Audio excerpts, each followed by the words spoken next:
since I'm the first person after lunch, so hopefully you will find this interesting because it is one of the things. I feel like I'm on stage. Yeah. And so this is, here, off we go. So first thing I'm going to talk about is you need some, your dog or puppy needs some basic skills that you practice in non-dog distraction situations, and they really need to be pretty well developed. So easy things to teach baby puppies: name recognition. When you say your puppy's name, will they look at you? That can be very useful when they're looking at something you don't want them to look at. If you say yes, does the puppy check in with you? Because most of them do. Even as a guide dog, they're going to check in and then drop their head and keep working. Your leash handling skills, so ground and hand tether skills, so ground tether for baby puppies. Can you actually prevent that puppy or dog from making contact or getting closer to another dog? That's super important.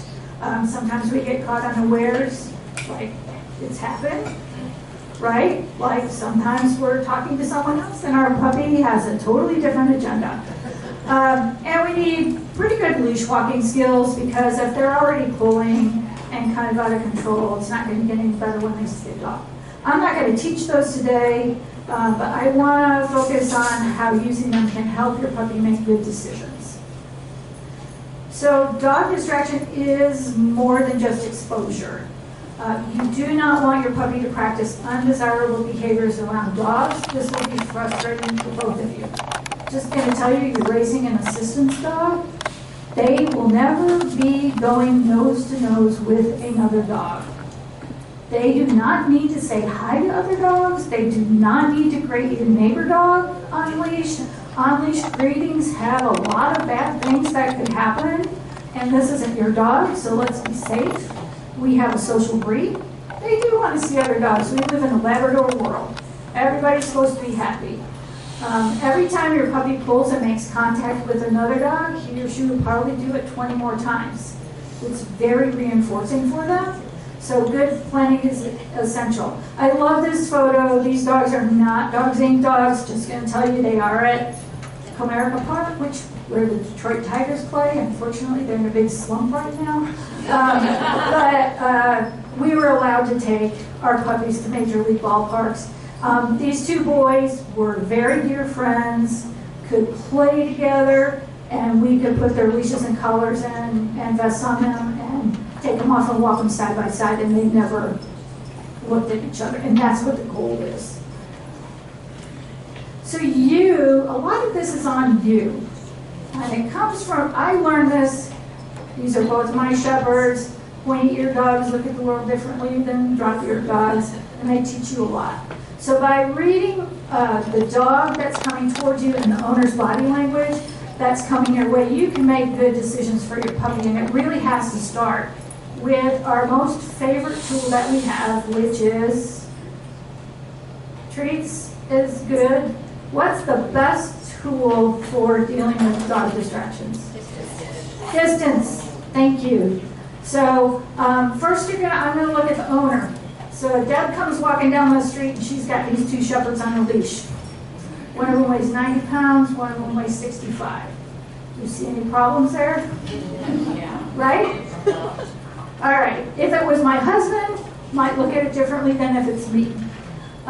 Do you see a lack of control? Are the dogs pulling? A distracted owner. You've got a guy in the neighborhood who has a dog that goes berserk when it sees another dog. He's always on his cell phone. He's not looking at the dog at all. Again, too much stuff in their hands. Too much leash on the dog, because in Florida, what does everybody put on their little dogs? Retractable leashes. And if you have a retractable leash and the dog's getting out of control, it's going to take you too long to get a hold of them. And multiple dogs for one person. And 2 was nothing. I used to walk 5 dogs at a time, but not anymore. So you're going to watch and see if the handler is being dragged. Is the handler actually paying attention if there's other dogs in the environment? Does the handler step off the sidewalk or the path? You need to respect that, and that should be a cue to you that that dog doesn't like other dogs or has a problem with other dogs, so you need to give them their space. But some handlers don't care the dog's barreling toward you. My dog is friendly, right? The dog's off leash, like Archie's running like that, and if you have a dog running towards you like that, that might be a little scary. Dogs that are on leash, meeting dogs that are off leash, the on leash dogs are at a big disadvantage. They can't use the social cues that they need to use. So, and again, the dog's on too long of a leash. So you can practice your skills. You're going to use your 3 Ds, of which distance is by far the most important. But you need to recognize the distraction level and how long you're letting the dog look at what's coming up. Again, creating space, stepping off the path. Sometimes I'll use switch and put my dog on my right side so I'm in between that approaching dog. I'm going to engage the puppy with name recognition. If I'm going to mark yes, so how many times, like, my puppy sees this puppy here, and I say yes, and my puppy looks at me, and I go to take that step, and my puppy goes, but wait, I wasn't done looking at that dog. So now you've got to go through that again, but if I said yes, and as I see the tree I'm walking, now I've created that distance, and I don't have to deal with that check back. And the goal is the engage, disengage game, which we've talked about. So I've got some video here. This is actually a transfer dog raised by Chrissy Bain, now Henry. Her name is Cayman. And what I'm doing in these videos is, it's in Denver, it's a very dog-friendly city, so we've got lots of dogs. And what I'm talking about is the first time, the first glance that your dog sees another dog is super important. Just like your dog's coming in here yesterday is different than your dog's coming in here today. Like if we did that pack walk yesterday morning, it would look way different than what it looked like this morning. So this is always like I had asked some people for some video, and I'm like, I don't want to see the dog when it's already at class, because you need that infinity collar the first 10 minutes and then they're okay. I want that first look to be where my training point is, because that's how I can develop the behavior that I want. So I'm actually,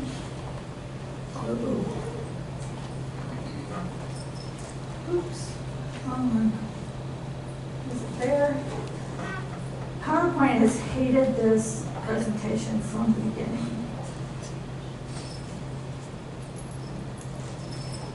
No? 1 second. There it is.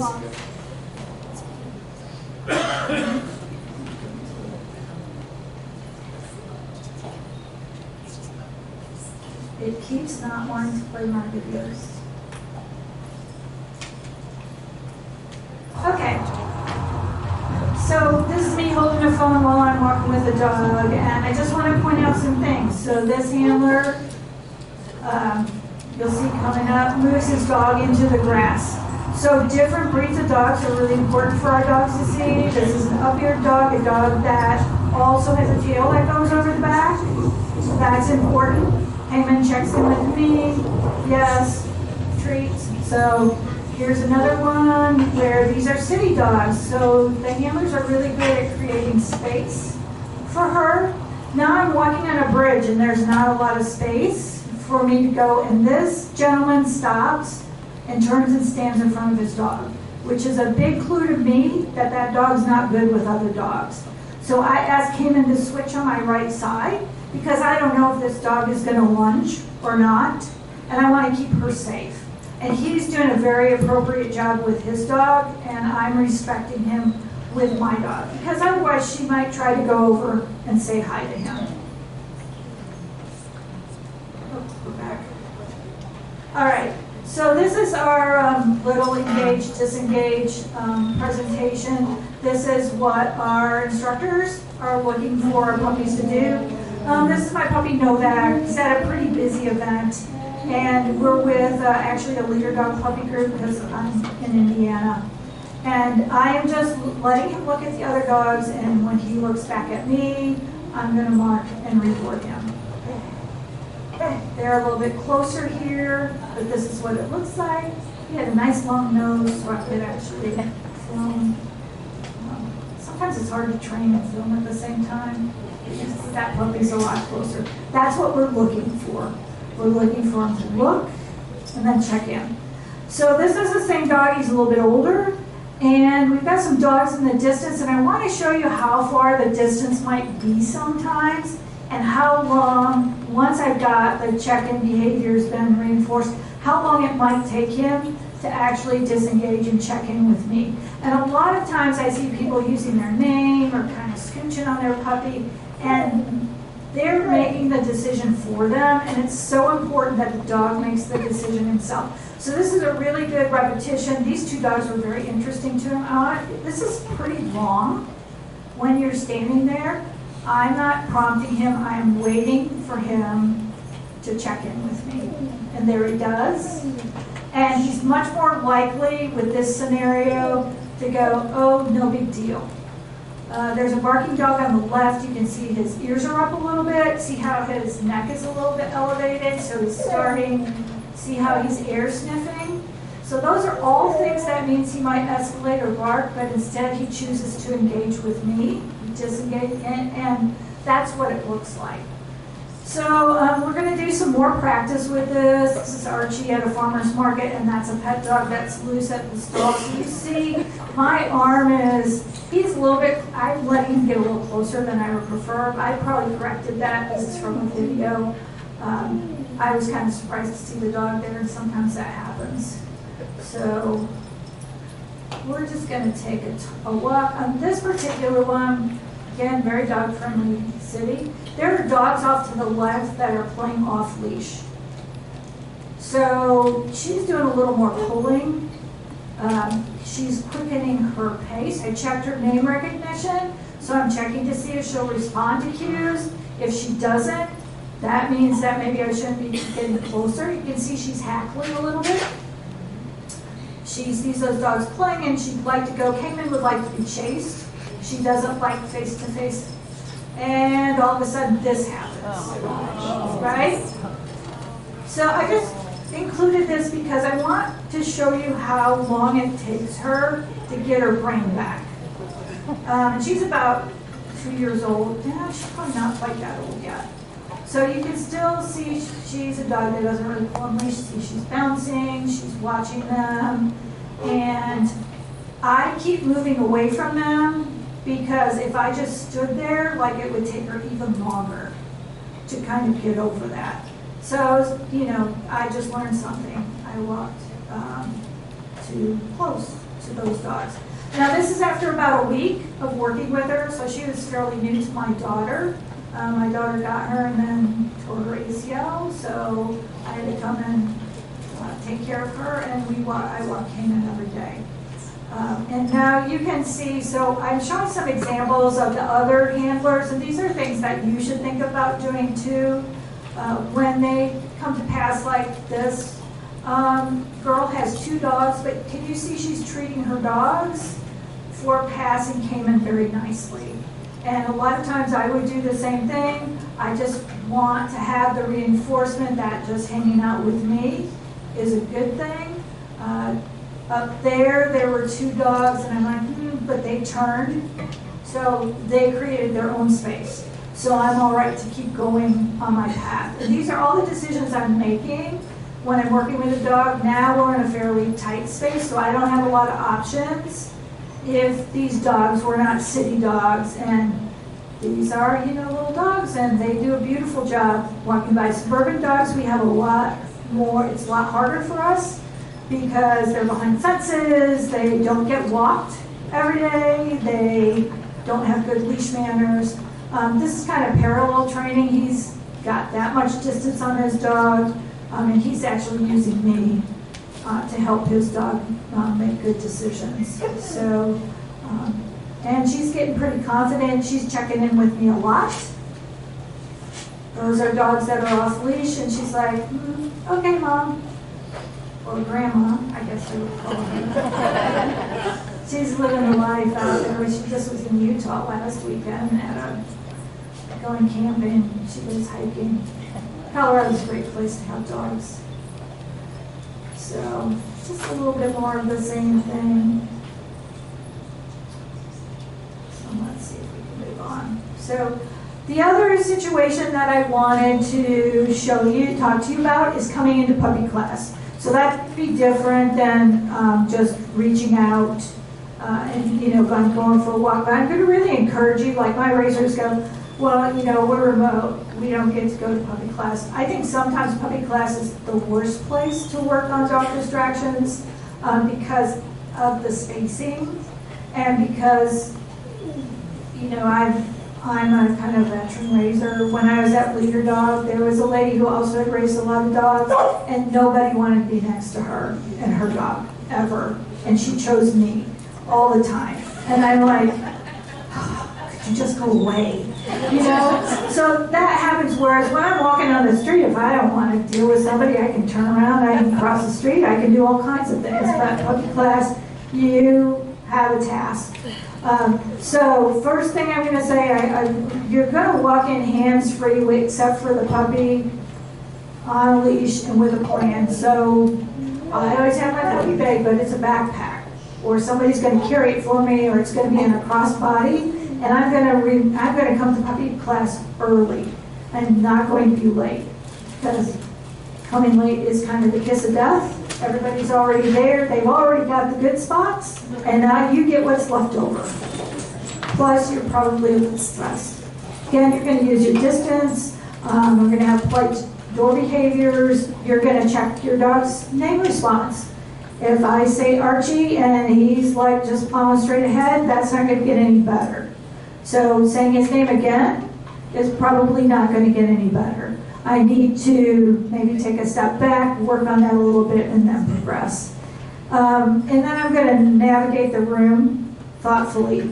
So this is Jenny and Pickles, and she kindly gave me this lovely video, and I know she looks perfect, but I just want to point out, you see, she did a nice calm approach. Jenny went ahead and rewarded her. She had her sit at the door. We were doing door work yesterday, and some of the puppies kind of lost their sit. That's in information. She waited before she crosses in. She's going to reward her for walking nicely. Now we've got another door, and the class is on the other side. Again, she asked for good door behavior. Doors are tipping points. It's really, she knows what's on the other side, and charging through might be her natural inclination. Jenny takes the time to reward her for passing through very nicely. And now this is a lovely setup for a class, and I know not all of us have this advantage where you've got chairs, so those are targets for people. Like, this is where I want you to sit. And there's lots of space. And if you notice, the other puppy raisers are doing, they're going ahead and rewarding their puppies also. As she walks by, she's making sure that Pickles is getting lots of information, that she's doing the right thing. She chooses a chair that's a little bit away from everybody. And really nice close. Good job, Jenny and Pickles. So, yours might not look like that, mine might not be exactly like that, but I think what the points of moving through all this are important. Okay, and then the last thing I'm going to talk about, this is Archie after the club leader conference, returning back to Indiana, where it was 10 degrees with a wind chill that was ridiculous. And as you can see, he was happy to leave Florida. And he's having a good old time. There's my border terrier chasing him around, and he is very, very happy to be back in the snow. And we all love watching puppies do this, and every time I've shown this video, people laugh. But I'm also going to say a word about puppy play dates. If you can schedule regular puppy play dates, I think that is a good thing. Your puppies should approach and enter the play area as calmly as possible. If you've got that puppy that starts pulling as soon as they get out of the car, maybe you're the one who arrives first to this fenced-in area, and you station yourself in a corner and let other people deal with coming in calmly. Your puppies should be supervised, so it's always nice to be able to stand and talk to the other raisers, but somebody should be watching what's going on with the puppies, and breaks should be taken. Puppies that exhibit undesirable behavior should be removed from the play area. That's the puppy that's bullying, they're chasing a puppy around, they're rolling them on their back. That puppy's got a tail tuck and said, I don't want to play this game anymore, and this other puppy just keeps going. Might also be Mr. Humpomaniac, who can't even think, that's all he wants to do, he needs to take a break. And so, you know, whether you have to take a break or remove them from the area, that's important. But I'm going to say intermittent or occasional play dates will often increase dog distraction issues because they're so reinforcing for the puppy. I'm just going to say I'm only here periodically, and going down that hall where the hall leads to the play area, one day, maybe, one playtime, and guess where my dog's going to take me? Hey, we going down that hallway? Hey, is anyone playing? If he plays here regularly probably would get kind of like old hat. But it's only every once in a while. Got to be careful with that. And if your puppy's vocalizing, lunging, or hard to control around dogs, please contact your advisor or club leader for a plan to help. It's always easier to deal with this earlier than later. So, questions? Maria. So, you said no saying your name or tapping them when they're distracted, just let them choose. I, of course, did all those things wrong during our walk and talk. Yeah. So her question is, I said, I didn't say no. I said you can use name recognition and tapping with your puppy, and I guess I should say with the caveat that I do want to see what my dog is going to do. But let's just say, like that time Novak saw the dog that was barking, and he kind of puffed himself up. There's going to be a point there where I'm going to feel like a bark is coming. And if that was coming, I would try a tap or a redirection of some type, because I really don't want him to go to the bark. And maybe then I back up and see if I can get the response that I want. But I think if we always do that, we're making the decision, not the dog, and that's not the dog that we should be training. So the other day when Jax was really hyper-focused on the dog in the stairwell, Yep. and he wouldn't focus on me, I was okay doing the name and the Absolutely. So she said he's really hyper-focused on something. That's why you need to be watching your dog when all these things happen, because you have to decide when is it too much, and are we going down a path we don't want to go on. Do you have another question over there? Yeah, but you just answered it. Oh, wonderful. Great questions, Maria. Doing my job for me. Okay, so what is really great about the end of this presentation is that Jenny and Anna are going to work on greetings, and you're going to hear the same thing.